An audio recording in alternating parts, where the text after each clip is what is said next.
ख्रिस्तामध्ये सर्वांना सलाम. देवाचा आभार मानूया की या सुंदर अशा वेळेमध्ये पुन्हा एकदा पवित्र देवानं ख्रिस्ती वर्तणूक आमची कशी असायला पाहिजे ह्याच्याकडं लक्ष केंद्रित केलेलं आहे. आणि म्हणून दैवी जीवन आमच्यामध्ये कशा प्रकारे येईल यासाठी ख्रिस्त आम्हाला काही गोष्टी शिकवत आहे. ख्रिस्ती जीवन प्रमाणांची मूलतत्वे हे फार ख्रिस्ती जीवन हे किती मोलाचं आणि किती महत्वाचं आहे हे आम्हाला ख्रिस्त त्याच्या जीवन पद्धतीच्या द्वारे त्याला झालेल्या सगळ्या तारणाची जी प्रतिक्रिया आहे ते आमच्यापर्यंत पोहोचवत आहे. आणि ख्रिस्ती मनुष्याला देवाचा सन्मान कसा करता यावा आणि ख्रिस्ताप्रमाणे कसं जीवन जगता यावं यासाठी देवाची फार इच्छा आहे. आणि ती देखील आमची फार इच्छा असणं फार गरजेचं आहे. आणि म्हणून अनेक लोकांना असं वाटतं की ख्रिस्ती जीवन नाना प्रकारांनी भरलेली मालिका आहे आणि ते नकारार्थी नियमावली आहे. तरी तारणांच्या चौकटीत विधायक मूलतत्वाची जी एक मालिका आहे त्याच्यात असं गृहीत धरलं जातं की आम्हाला जीवन प्राप्त व्हावी आणि तेही विपुलतेनं जीवन प्राप्ती व्हावी यासाठी ख्रिस्त आला यावर भर दिला जात आहे. आज ख्रिस्त आमच्यासाठी जे जीवन प्राप्ती व्हावी यासाठी अधिक प्रमाणाचा प्रयत्न आमच्यासाठी करत आहे. आणि म्हणून आज आपण पाहतो की एखाद्या व्यक्तीच्या जीवनामध्ये पवित्र देवाचं कार्य जर किंवा पवित्र आत्मा जर कार्य करत असेल तर त्याचा बदल व कायमस्वरूपी घडून येतो. कधी तो थांबत नाही, त्याचे निर्णय देखील कधी बदलत नाहीत. तर त्याच्या अवतीभोवती देवाचं कुंपण आणि देवाच्या स्वर्गीय वातावरण त्याच्या संगती सदा देत राहतं. आणि म्हणून पवित्र देव आम्हाला सांगतो की पवित्र आत्मा असणं हे फार गरजेचं आहे. पवित्र जर आत्मा आमच्या संगती असेल तर आम्ही अनेक गोष्टीवरती मात करू शकतो आणि ऐहिक ज्या गोष्टी आहेत त्या ऐहिक गोष्टीच्या द्वारे आमचं जीवन जे संपुष्टात येत आहे त्याच्यापासून आपण दूर राहू शकतो. आणि एचकेल याचा 37वा अध्याय आणि पहिल्या वचनापासून जर 14 वचनापर्यंत जर पाहिलं तिथं एक खूप मोठा आणि पवित्र आत्म्याचा वरदहस्त असणारा सेवक आहे एचकेल. त्याच्या बाबतीत सांगितलेलं आहे की पहिलं वचन सांगतं की परमेश्वराचा वरदहस्त मजवर आला आणि परमेश्वराच्या आत्माला स्फूर्ती होऊन त्याने मला उंचलेले व खोऱ्यात नेऊन ठेवलेले ते त्या अस्तीच अस्ती होत्या. त्याने मला त्यामधून चौकडून फिरवले. तो पहा, त्या खोऱ्याच्या जमिनीवर पुष्कळ अस्थी होत्या आणि त्या अस्थी अति शुष्क होत्या. मग तो म्हणाला, मानवपुत्रा, ह्या अस्थी सजीव होतील काय? मी म्हणालो, प्रभू परमेश्वरा, हे तुलाच ठाऊक. तेव्हा तो म्हणाला, या अस्थी विषयी संदेश देऊन त्यास म्हण, शुष्क अस्थीनं परमेश्वराचे वचन ऐका. हे फार महत्वाचं आहे की ज्या शुष्क अस्थी आहेत, ज्यांच्यामध्ये प्राण नाही, ज्यांच्यामध्ये काही अस्तित्व नाही, त्याच्यामध्ये या एस्केलला ह्या ठिकाणी परमेश्वरानं पाठवलेलं आहे. आणि त्या ठिकाणी नेऊन म्हणत आहे की परमेश्वर देव, हे तू त्यांना संदेश सांग, त्यांना वचन बोल. आणि मग पुढे जाऊन जर पाहतो तर त्यांना वचन ज्याला सांगतो किंवा त्यांना तो बोलवतो त्याला अस्थीमध्ये श्वास आणि प्राण येतो. आणि म्हणून म्हणत आहे की प्रभू परमेश्वर या अस्थीच म्हणतो, पहा, मी तुम्हा श्वास घालतो म्हणजे तुम्ही सजीव व्हाल. आज पवित्र आत्म्याविना आपण मृत आहोत. देव आम्हाला सांगतो की सजीव होणं किती महत्वाचं आहे. सजीव असेल तर अनेक गोष्टी आपल्याला सहजरित्या आम्हाला करता येतात. परंतु मृत जर असेल देवामध्ये तर आम्हाला कोणत्याही गोष्टी साधता येत नाही.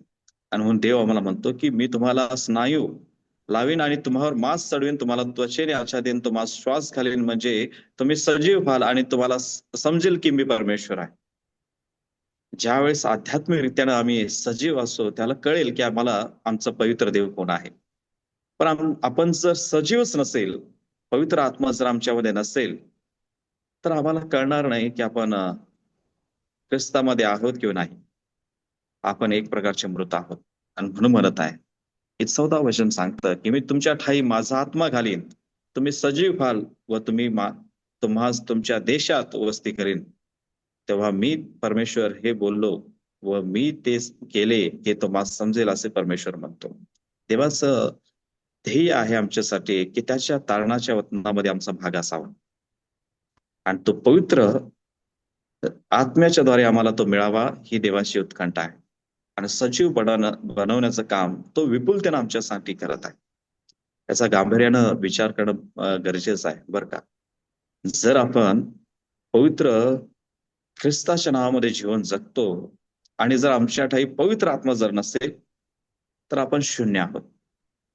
आणि म्हणून ख्रिस्ती जीवनाची जी प्रमाणाची मूलतत्वे आहेत ते पवित्र आत्म्याच्या द्वारे आम्हाला प्राप्त होतात. ते कुठेही आम्हाला दुसरीकडे पाहता येत नाही. पवित्र देव आम्हाला जोपर्यंत त्याचा आत्मा देत नाही किंवा आत्मा घालत नाही, सजीव जोपर्यंत बनवत नाही, त्याच्या देशात आम्हाला वस्ती करता येत नाही. आणि म्हणून जे काही परमेश्वर बोलतो, जो काही संदेश आम्हाला पवित्र देवाच्या वचनातून आम्हाला प्राप्त होतो, त्या वचनाकडे आमचं लक्ष असणं फार गरजेचं आहे. पवित्र शास्त्राच्या द्वारे आम्हाला पवित्र आत्मा कोण आहे किंवा पवित्र आत्मा काय कार्य करतो हे देखील आम्हाला समजतं. आपण कितपत वचनाकडं देवाच्या चिंतनाकडे लक्ष देतो मला माहित नाही. आणि ह्याचं लक्ष आपण पुरवणं हे फार गरजेचं आहे. ख्रिस्ताच्या वचनाकडे आपण चिंतन मनन करत त्याच्या सातत्यानं देवाच्या संगतीत जर राहिलो तर पवित्र आत्मा हे आम्हाला सहजरित्या मिळू शकतात. आणि म्हणून ख्रिस्ताची चित्तवृत्ती आमच्यामध्ये असणं हे फार गरजेचं आहे. ख्रिस्ताची जर चित्तवृत्ती आमच्यामध्ये असेल तर पुष्कळ असा मोठा बदल होतो. पण योहानेचा 3रा अध्याय आणि 8वं जर वचन जर वाचलं, वचनामध्ये सांगतं, परा पाहिजे तिकडे वाहतो आणि त्याचा आवाज तुम्ही ऐकता, तरी तो कुठून येतो व कुठून जातो हे तुम्हाला कळत नाही. जो कोणी आत्म्यापासून जन्मलेला आहे त्याचे असंच आहे. आणि वाऱ्या ह्या ठिकाणी सांगत आहे की दिसत नाही परंतु भासतो, त्याच्यातून आवाज देखील ऐकू येतो. तो कुठून येतो कसा येतो हे आम्हाला माहिती नाही, परंतु त्याच्यातून काहीतरी घडतं हे मात्र पवित्र देव आम्हाला सांगतो. त्याच प्रकारे पवित्र आत्मा आहे. तो जरी दिसत नसला तर त्याचं कार्य हे आम्हाला दिसून येतं. आणि म्हणून जसं शुष्क अस्थींचं जे खोरं आहे त्याच्यामध्ये आम्हाला पाहायला मिळतं की आत्मा ज्यावेळेस उतरतो त्याला त्या मनुष्याचं जीवन हे बदलून जातं. जी आयुष्यामध्ये गरज आहे, जे मृत झालेल्या ह्या अस्थी आहेत त्या अस्थीमध्ये मांस चढवण्याचं काम, त्याला सजीव करण्याचं काम पवित्र आत्मा करतो. आज आमच्या जीवनामध्ये देखील पवित्र देव हेच पवित्र आत्म्याच्या द्वारे आम्हाला जीवनामध्ये जे मांस आहे आणि सजीवपणा घालण्याचं काम करत आहे. जो कुठून येतो कसा येतो हे आपण पाहू शकत नाही, हे देवच करतो आणि देवाच्या द्वारे ह्या सगळ्या गोष्टी आम्हाला प्राप्त होतात. परंतु ह्याच्यामध्ये उतरण्यासाठी ख्रिस्ताची चित्तवृत्ती असणं हे फार गरजेचं आहे. जर ख्रिस्ताची चित्तवृत्ती आमच्यामध्ये असेल तर सहजरित्या आपण त्या वाऱ्याला देखील पाहू शकतो. इतकी दृष्टी पवित्र देव आम्हाला दे, जे दिसत नाही त्या गोष्टी देखील आम्हाला पवित्र देव दाखवून दे. आणि म्हणून ख्रिस्ती जीवन जगत असताना आमच्यामध्ये ज्या मूलभूत गोष्टी दिसायला हव्यात त्या पवित्र देव आम्हाला सांगतो. ही गलती करास पत्र याचा 5वा अध्याय सर्वांच्या परिचयाचं वचन आहे. गलती करास पत्र याचा 5वा अध्याय आणि 22 वचनापासून पुढं 22 ते 23. आत्म्यापासून आत्म्याद्वारे निष्पन्न होणारी जी फळं आहेत ते प्रीती, आनंद, शांती, सहनशीलता, ममता, चांगुलपणा, विश्वासपणा, सौम्यता, इंद्रिय दमन. हे मनुष्यामध्ये, ख्रिस्ती मनुष्यामध्ये हे ठासून भरले पाहिजे. देवाचं वचन ह्या नियमामधून आम्हाला सांगत आहे, हे आज्ञापालन आमच्यामध्ये असणं फार गरजेचं आहे. जर आत्म्याद्वारे निष्पन्न होणारी जर फळं ख्रिस्ती लोकांच्या मध्ये नसतील तर आपण ढोंगीपणा किंवा खोटे ख्रिस्ती आपण होऊ शकतो. आमच्या जीवनामध्ये निष्पन्न होणारी फळं हे असलेच पाहिजे. ते आमच्या वागणुकीने दिसले पाहिजेत, आमच्या वर्तनामध्ये असले पाहिजेत आणि रोज त्याप्रमाणे आपण जीवन जगलं पाहिजे. आत्मा तेच जीवन जगतो. आत्मा त्याच गोष्टी आम्हाला शिकवतो. आत्मा वेगळा आम्हाला काही शिकवत नाही. आणि म्हणून आमच्यामध्ये पवित्र आत्मा असल्याशिवाय ह्या गोष्टी दिसूनच येणार नाही. आम्ही कितीही म्हटलं मी खरा ख्रिस्ती आहे, मी असा आहे, मी तसा आहे, मी इतका ज्ञानी आहे, मी इतका हुशार आहे, मी हे केलंय ते केलंय, जर ह्या गोष्टी नसतील तर आम्हाला ख्रिस्ती म्हणता येणारच नाही. आणि म्हणून देव मानतो की आत्म्यापासून होणारी जी फळ आहे ते प्रीती, आनंद, शांती, सहनशीलता, ममता, चांगुलपणा, इंद्रिय दमन ही आमच्यामध्ये असणं फार गरजेचं आहे. आणि जेव्हा ह्या गोष्टी आमच्यामध्ये असतील त्याला आमचं जे जे सामर्थ्य आहे ते आमच्या जीवनाच्या द्वारे दिसून येईल. आणि म्हणून म्हणत आहे की आशा विरुद्ध नियमशास्त्र नाही आहे. आणि अशा विरुद्ध नियमशास्त्र नाहीये म्हणजे देव अशा विरुद्ध नाहीये.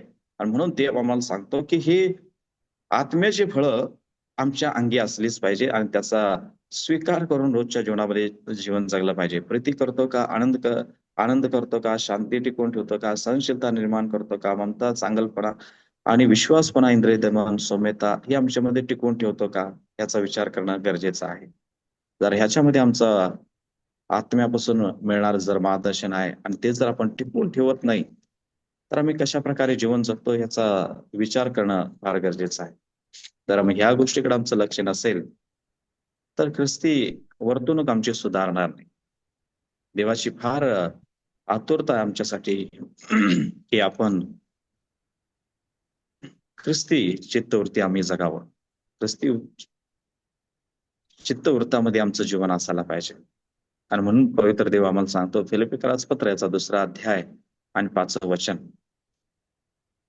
असली जी चित्तवृत्ती ख्रिस्त येशूमध्ये होती ती तुम्हामध्ये देखील असो. देव आम्हाला सांगतो ख्रिस्ताची चित्तवृत्ती असणं फार गरजेचं आहे.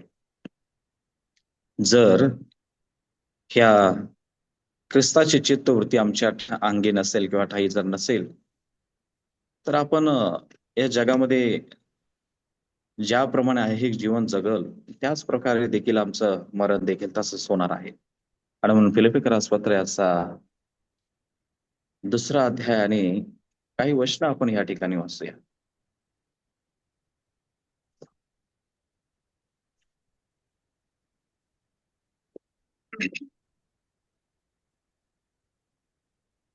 पवित्र देवाचं वचन आम्हाला सांगतं की जी ख्रिस्त जी चित्तवृत्ती आहे ती येशूच्या ठाई होती ती आमच्याही ठाई असली पाहिजे. त्यासाठी म्हणतो की तुम्ही कोणाचेही आपले हित पाहू नका, तर दुसऱ्याचे हित पहा. पवित्र ख्रिस्ताच्या द्वारे एक आम्हाला मोठी गोष्ट पाहायला मिळते की येशू ख्रिस्त आपल्या स्वतःचा विचार करत नाही. तो सातत्यानं दुसऱ्याचा विचार करतो आणि म्हणून तो आमच्यासाठी स्वर्ग सोडून ह्या भूमीवरती आला, यासाठी की दुसऱ्यांचं हित म्हणजे आमचं हित त्यानं पाहिलेलं आहे. म्हणून आपण विचार केला पाहिजे की ख्रिस्त जर दुसऱ्यांसाठी धावून जात असेल, दुसऱ्यांसाठी सेवा कार्य करत असेल, निस्वार्थी सेवा करत असेल, तर आपण कोणत्या जीवन पद्धतीमध्ये जीवन जगतो हे आपल्याला कळायला पाहिजे. कारण की ख्रिस्त आम्हाला शिकवतो की त्याचं जे चित्तवृत्ती आहे निस्वार्थी मन आहे, त्यागी मन आहे आणि सेवा करणारं मन आहे. या 3 गोष्टी फार महत्वाच्या आहेत. निस्वार्थी मन आणि त्यागी मन, स्वत्यागाचं मन आणि सेवा करणारं मन, ह्याच्याकडे आमचं लक्ष असणं फार गरजेचं आहे. ख्रिस्त आम्हाला हेच सांगतो आणि म्हणून तो कधीही आपलं स्वतःचं हित पाहत नाही. तो इतरांच्या हिताचा फार विचार करतो. आज आपल्याला देखील हीच जी ख्रिस्तानं आम्हाला चित्तवृत्ती दिलेली आहे ह्याच्यावरती भर घालण्याचा प्रयत्न आपण करणं गरजेचं आहे. किंबहुना ते जगलं पाहिजे, त्याच्यामध्ये आपण असलंच पाहिजे. कारण की ख्रिस्तानं आमच्यासाठी ह्या गोष्टी जगलेल्या आहेत आणि म्हणून सांगत आहे. तर त्याने स्वतःला रिक्त केले म्हणजे मनुष्याचे प्रतिरूप होऊन दासाचे स्वरूप धारण केले. देव असताना देखील दास म्हणून तो जीवन जगतो. आज ख्रिस्त देव असताना ह्या गोष्टी जर जीवन जगत असेल तर आपण मनुष्य आहोत, पापी आहोत याचा विचार आपण केला पाहिजे. ख्रिस्त आम्हाला ह्या काही गोष्टी शिकवतो की चित्तवृत्ती कशी असली पाहिजे. पुन्हा 8व्या वचनामध्ये म्हणतो की आणि मनुष्य प्रकृतीचे असे प्रकट होऊन त्याने मरण आणि तेही वधस्तंभावरचे मरण सोसले, इथपर्यंत आज्ञा पालन करून त्याने स्वतःला लीन केले. देव आम्हाला सांगतो की शेवटपर्यंत वधस्तंभावरती जाऊपर्यंत, शेवटचा प्राण जाऊपर्यंत तो लीनपणानं त्या ठिकाणी राहिला. आज आपण विचार करूया की आपण लीन किती वेळ राहतो किंवा आपण सहनशीलता आपण किती टिकवून ठेवतो किंवा कितपर्यंत आमची जी धार्मिकता आहे ती आपण टिकवून ठेवतो. आपण जरी म्हटलं की ख्रिस्तामध्ये आपण जीवन जगतो, ख्रिस्तामध्ये सलाम जरी म्हटलं, आपण ह्या गोष्टी म्हणत राहतो, जीवन जगत राहतो. परंतु देव आम्हाला सांगतो जोपर्यंत जगत नाही तोपर्यंत काही आपलं जे उद्दिष्ट आहे ते पूर्ण होणार नाही. म्हणून ख्रिस्त आम्हाला सांगतो की स्तंभावरती जात असताना देखील, शेवट होत असताना देखील त्याची लीनता ही आम्हाला पाहायला मिळते, त्याची सौम्यता आम्हाला पाहायला मिळते. आणि म्हणून म्हणतो, वधस्तंभावरती असताना देखील म्हणतो की हे बापा, हे काय करतायत हे त्यांना समजत नाही. ते किती देवाची चित्तवृत्ती येशू ख्रिस्तामध्ये आहे हे आम्हाला पाहायला मिळतं. स्टेफनला देखील दगड मार होत असताना तो देखील हेच म्हणत होता की देवा, हे काय करतात यांना समजत नाही. ही खऱ्या ख्रिस्ती मनुष्याची किंवा ख्रिस्त जगण्याची कला आहे, किंवा जगण्याचं जे विचार आहे ते ह्या गोष्टीतून आम्हाला पाहायला मिळतात. आज आपण विचार केला पाहिजे की आज आपण किती सण करतो, किती गोष्टी आपण जीवनामध्ये जगतो.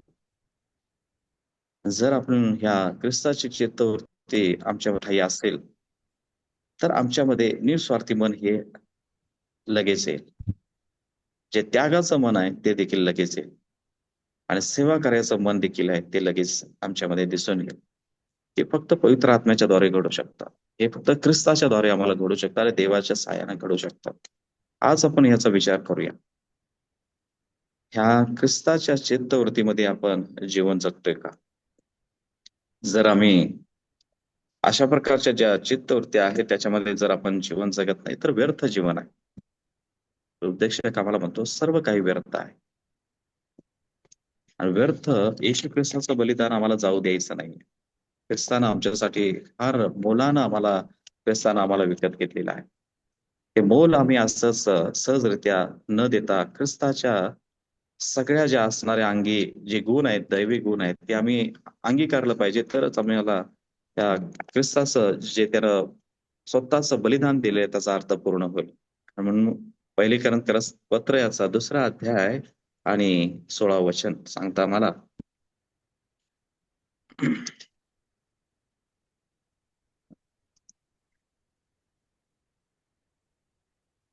प्रभूचे मन असे कोणी ओळखले आहे की त्याला शिकवावे. आपल्याला तर ख्रिस्ताचे मन आहे. आपण कोणीही देवाला शिकवू शकत नाही, कोणीही पवित्र देवाला ओळखू शकत नाही. पण तो पवित्र देवानं आम्हाला हे मन, ख्रिस्ताचं मन दिलेलं आहे. त्याद्वारे आपण देवाच्या गोष्टी ओळखू शकतो. आणि म्हणून म्हणत आहे की 10वं जर वचन वाचलं तर, कारण देवाने ती आत्म्याच्या द्वारे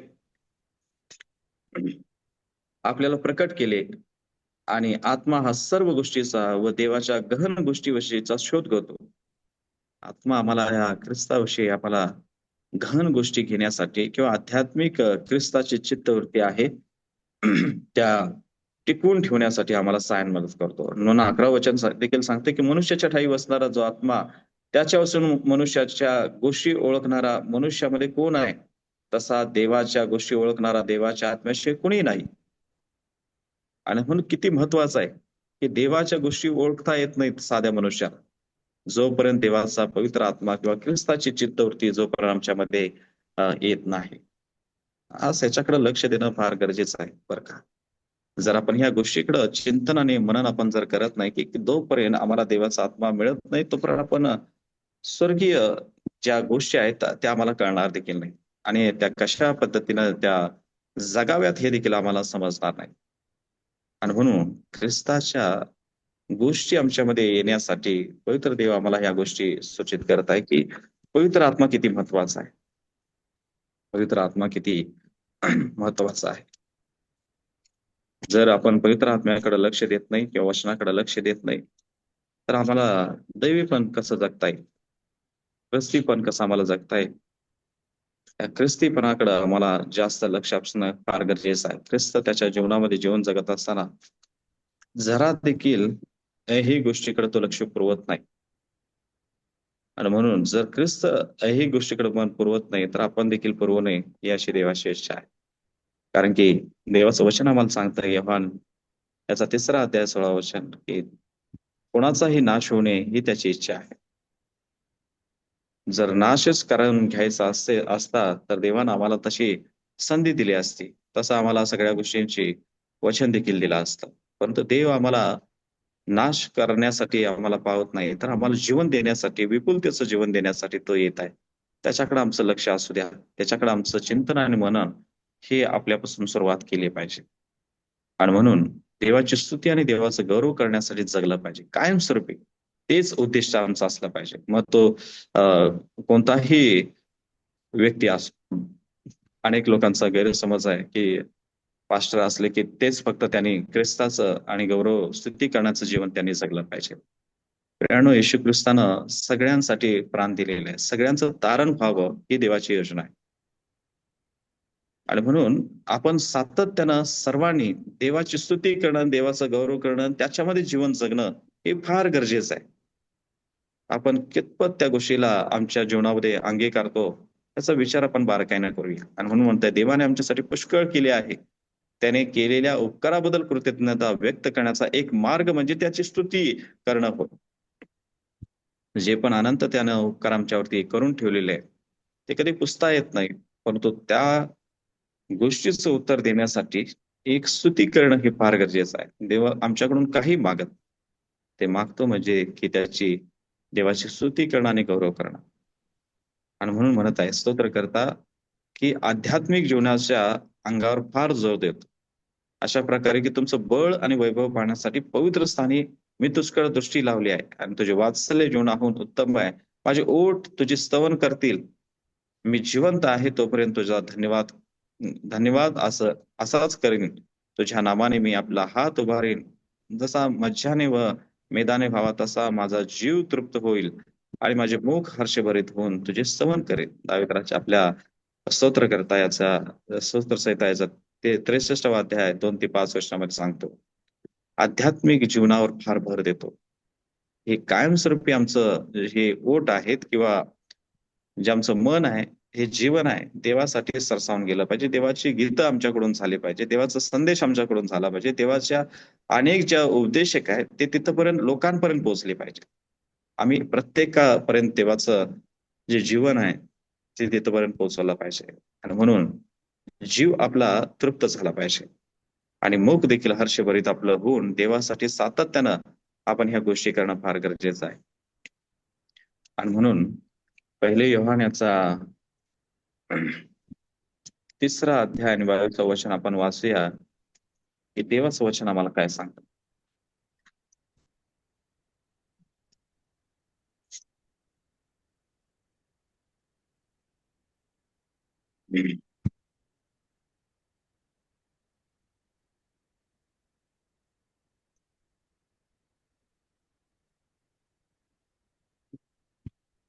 आणि आपण जे काही मागतो ते त्याच्यापासून आपल्याला मिळते, कारण आपण त्याच्या आज्ञा पाळतो व त्याला जे आवडते ते करतो.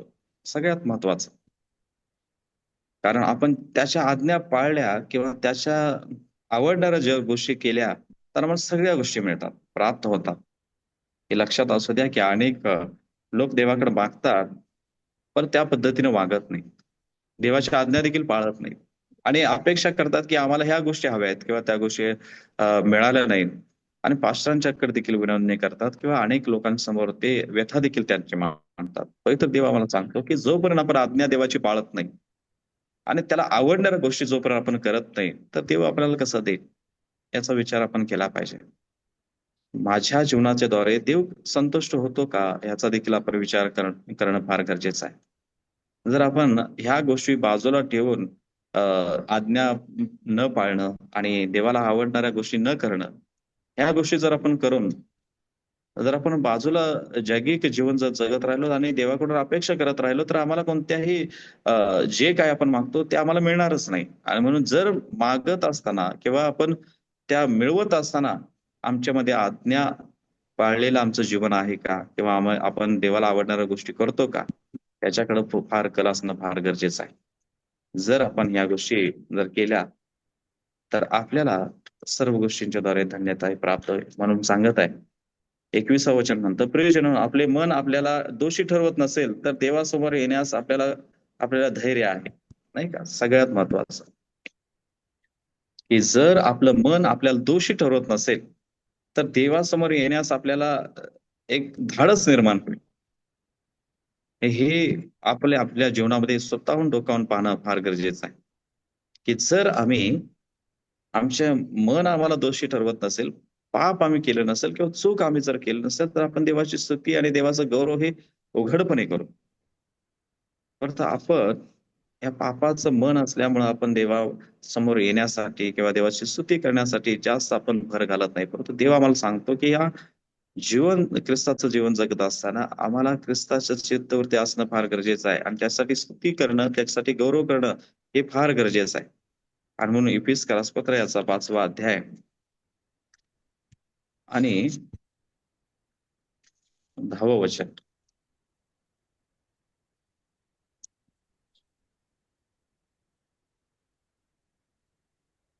प्रभूला काय संतोषकारक आहे हे पारखून घेत जा. सगळ्यात महत्वाचं की पवित्र देवाला काय आवडतं हे पारखून घेत जा. आपण कोणत्या गोष्टीची निवड करतो हे आमच्या जीवनामध्ये आपण विचार केला पाहिजे. ख्रिस्ताला काय काय आवडतं याच्याकडं आमचं अधिक करून विशेष लक्ष असतं का याचा देखील आपण विचार केला पाहिजे. देवाला जगीक जीवन आवडतं का, देवाला देवाची स्तुती करणं, गौरव करणं आवडतं, याचा विचार करणं फार गरजेचं आहे. ख्रिस्त आम्हाला आमची आध्यात्मिक वृद्धी व्हावी यासाठी आम्हाला सांगतं की गौरव करा, स्तुती करा आणि त्याच्यामध्ये जीवन जगत राहा. देवाला हेच आवडतं की अंधाराच्या निष्फळ कर्माचे भागीदार होऊ नये, तर उलट त्याचा निषेध करा. निष्फळ ज्या गोष्टी आहेत अंधकाराच्या, या सगळ्या गोष्टी आपण बाहेर टाकल्या पाहिजेत आणि प्रभूला ज्या आवडणाऱ्या गोष्टी आहेत ते परिधान केलं पाहिजे, पारखून घेतलं पाहिजे. तसा विचार केला पाहिजे की या गोष्टीनं माझ्या जीवनावरती किती परिणाम होऊ शकतो, माझ्या अंतःकरणावर किती परिणाम होऊ शकतो आणि त्याच्या जीवनाच्या द्वारे माझं जीवन हे कुठेपर्यंत पोहोचू शकतं. आणि म्हणून पवित्र देवाचं वचन सांगतं कारण त्या लोकांच्या हातून जी कर्मे गुप्तपणे होतात त्याचा उच्चार करणं देखील लज्जास्पद आहे. म्हणजे ज्या वाईट गोष्टी आहेत त्याच्याबद्दल आपण जास्त ओहापोह करणं ही फार चुकीचं आहे. विचार देखील करणं, बोलणं देखील चुकीचं आहे. म्हणून देव आम्हाला सांगतो की ह्या गोष्टीकडे आमचं लक्ष नसावं. तर देवाला आवडणाऱ्या गोष्टी ज्या आहेत त्याच्याबद्दल सातत्यानं बोलत राहावं. आम्ही उठता बसता जे पण काही करू त्याच्यामध्ये आपण सातत्यानं देवाची स्तुती आणि देवाचा गौरव करणं हे फार गरजेचं आहे. म्हणून म्हणत आहे की 2 कोरिंथीय पत्राचा 5वा अध्याय आणि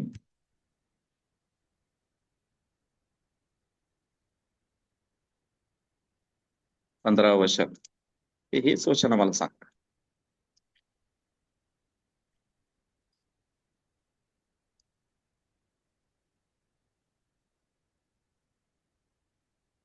आणि तो सर्वांसाठी ह्या करता मेला की जे जगतात त्याने पुढे स्वतः करता नव्हे, तर त्याच्यासाठी जो मेला व उठला त्याच्याकरता जगावे.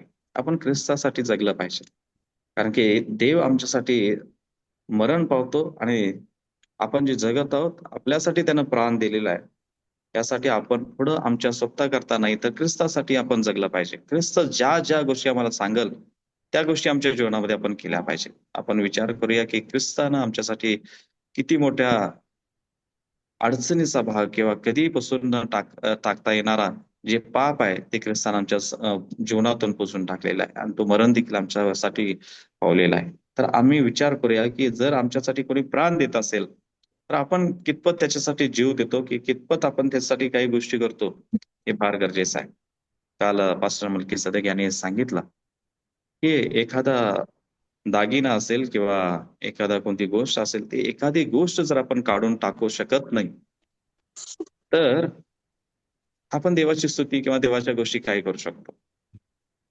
जर आपल्या साध्या गोष्टी असतील ऐहिक गोष्टीमधून जीवन जगत असताना आपण संसाराला लागणाऱ्या किंवा बाकीच्या गोष्टीमधून आपण मन काढू शकत नाही तर आपल्याला ख्रिस्तासाठी देवाची स्तुती आणि देवाचा गौरव देखील करता येत नाही. म्हणून देवाचा गौरव करण्यासाठी ज्या ख्रिस्तानं आमच्यासाठी गोष्टी केलेल्या आहेत त्या गोष्टीच आपल्या जीवनामध्ये आपण करत राहणं, सेवा कार्य, निस्वार्थी मन, त्यागी मन हे जीवन आमच्यामध्ये असायला पाहिजे. आणि म्हणून देव आम्हाला सांगतो की 1 कोरिंथीय पत्र या 10वा अध्याय आणि 31व वचन ते हेच आहे की आपण उठता बसता सर्व गोष्टीमध्ये सातत्यानं देवाच्या बद्दल बोललं पाहिजे. आणि म्हणून म्हणते म्हणून तुम्ही खाता पिता किंवा जे काही करता ते सर्व देवाच्या गौरवासाठी करा, सर्व एक देखील सोडून.